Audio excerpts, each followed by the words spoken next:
अगर 2 करोड़ परिवारों के पास मकान ना होता, इंदिरा आवास योजना का नाम बदलकर प्रधानमंत्री आवास योजना कर लेना, निर्मल भारत को स्वच्छ भारत कर लेने से योजनाएं मौलिक रूप से आपकी नहीं हो जाती। 2014 के पहले सुधीर चौधरी जी के घर में शौचालय भी नहीं था, बड़ी मुश्किल से जंगल से लकड़ी काट के लाते थे, फिर माँ चूल्हे पर रोटी पकाती थी, फिर ये पैदल, सड़कें भी नहीं थी तो पैदल 2.5 कोस चल के नदी पार करके नाव से फिर बैलगाड़ी पे बैठ के पत्रकारिता के संस्थान में जाते थे। फिर वहां पे बंक किया या क्या किया कि पत्रकारिता का कोर्स तो पूरा हो गया किंतु मानवता और नैतिकता वहीं पर छूट गई। तो अगर चौधरी जी का बस चले तो थॉमस एल्वा एडिसन और माइकल फैराडे विद्युत के आविष्कार से भी मोदी जी को जोड़ दें कि नील आर्मस्ट्रांग ने पहला पांव नहीं रखा था, वो तो मोदी जी पहले चंद्रमा पे चढ़े थे। अगर चौधरी जी का बस चले तो वास्को डिगामा ने समुद्री मार्ग की खोज नहीं की थी, वो भी मोदी जी ने की थी। 100 crore extortion money Jindal steel से जब मांगा गया तो स्टिंग ऑपरेशन के दौरान इनका केस फाइल हुआ और ये 14 दिन के रिमांड पे तिहाड़ जेल चले। अब ऑब्वियस सी बात है कि पत्रकारिता, वो भी बिना नैतिकता, बिना मानवता, और फिर तिहाड़ का 14 दिन का एक्सपीरियंस, तो इन्होंने बहुत तरक्की किया।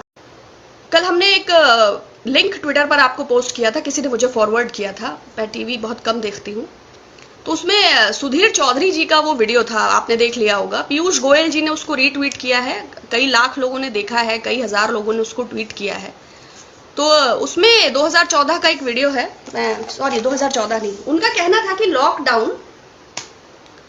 लॉकडाउन फेल हो जाता अगर मोदी जी की ये योजनाएं ना होती।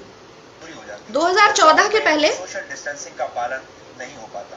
इस समय जो हम पालन कर पा रहे हैं उसमें शौचालयों का बहुत बड़ा योगदान है।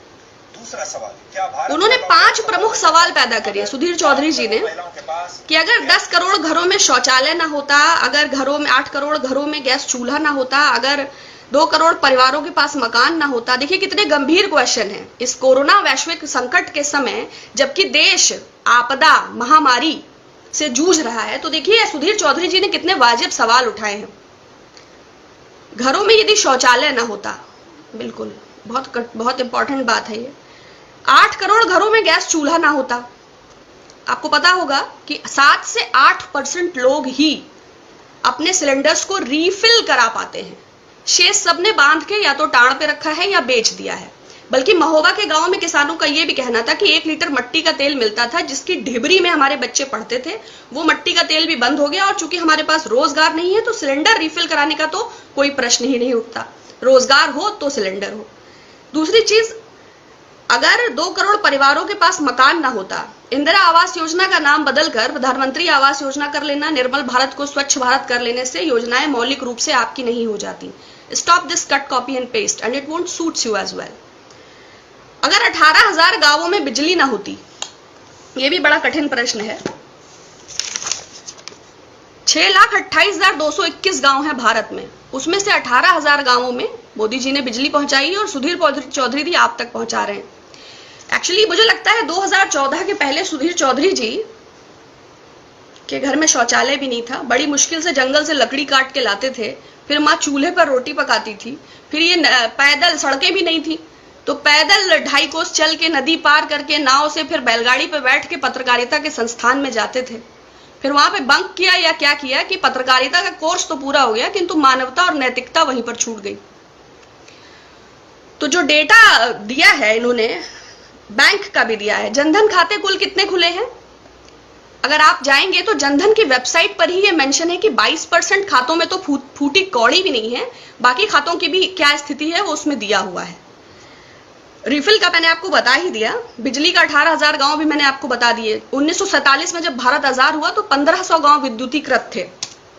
अगर चौधरी जी का बस चले तो थॉमस एल्वा एडिसन और माइकल फैराडे विद्युत के आविष्कार से भी मोदी जी को जोड़ दें कि नील आर्मस्ट्रांग ने पहला पांव नहीं रखा था, वो तो मोदी जी पहले चंद्रमा पे चढ़े थे। अगर चौधरी जी का बस चले तो वास्को डिगामा ने समुद्री मार्ग की खोज नहीं की थी, वो भी मोदी जी ने ही की थी। तो 2014 के पहले कोई बुनियादी सुविधाएं नहीं थी। तो 23 करोड़ लोगों के बैंक खाते भी मैंने आपको बता दिया। बैंकें कैसे बनी थी वैसे चौधरी जी? बैंकें नहीं होती तो क्या शौचालय में पैसा जमा करवाते? एक आरटीआई के मुताबिक 2014 से अब तक 26 सरकारी बैंकों की 90 शाखाएं बंद हो गई हैं। और बैंकिंग व्यवस्था पे ज्यादा बात करेंगे तो समय बीतता चला जाएगा। क्योंकि सबसे ज्यादा दुर्गति अगर कोई है तो बैंक कर्मियों की। देश सेवा के नाम पे नोटबंदी के समय उनके जो हालात हुए और आज 17,500 रुपए में वो देश के दुनिया के देश भर के हिस्सों में किस तरह अपनी नौकरी कर रहे हैं, ये तो बस बैंक कर्मी ही जानते हैं। तो बैंकों की तो बात मत करिए। सिलेंडर और खाता और जनधन और विद्युत और परिवारों के पास मकान, तो बुनियादी सुविधाएं भी 2014 के पहले सुधीर चौधरी जी को उपलब्ध नहीं थी। ये बहुत प्रख्यात पत्रकार हैं। अगर आप विकिपीडिया पे जाते हैं तो आप पाएंगे कि जो है इनका राशि जो है वो मिथुन राशि है। नक्षत्र और नक्षत्र के पद और गोत्र इन्होंने मेंशन नहीं किया है, और चूंकि अब विकिपीडिया अकाउंट एडिट हो सकता है अपने हाथों से, तो कुछ उसमें महत्वपूर्ण बातें मिस हो गई। इनका एक गौरवशाली अतीत है। 2012 में जिंदल स्टील्स प्राइवेट लिमिटेड से 100 करोड़ रुपए extortion money, 100 crore extortion money, extortion समझते हैं, रंगदारी, यू अंडरस्टैंड, अवैध वसूली।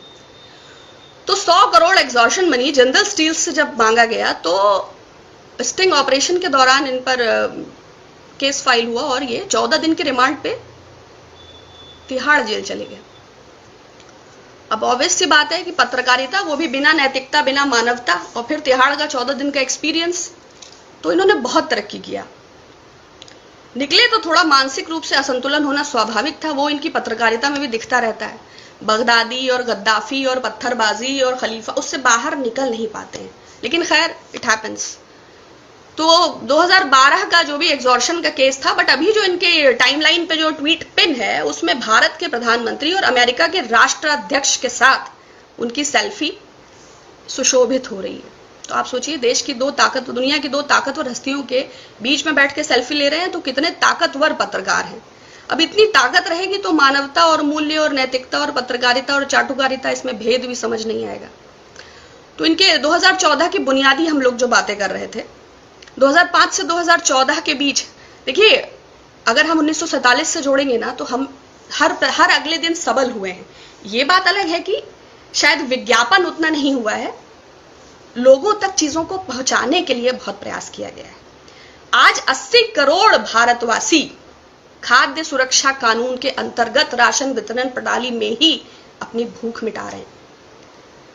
लेकिन सुधीर चौधरी जी, 2014 के पहले ना शौचालय था, ना सिलेंडर था, ना उनके घर में बिजली था, ना उनके घर में सड़क था।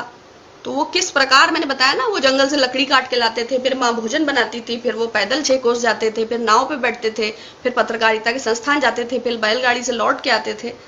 तो जो है अब उनको बुनियादी संस्थाओं का ज्ञान ही नहीं है। लेकिन खैर, उनके अनुसार मोदी जी 6 बरस से लॉकडाउन और कोरोना की तैयारी कर रहे थे और सोशल डिस्टेंसिंग और आइसोलेशन इसलिए बहुत बेहतर फॉलो हो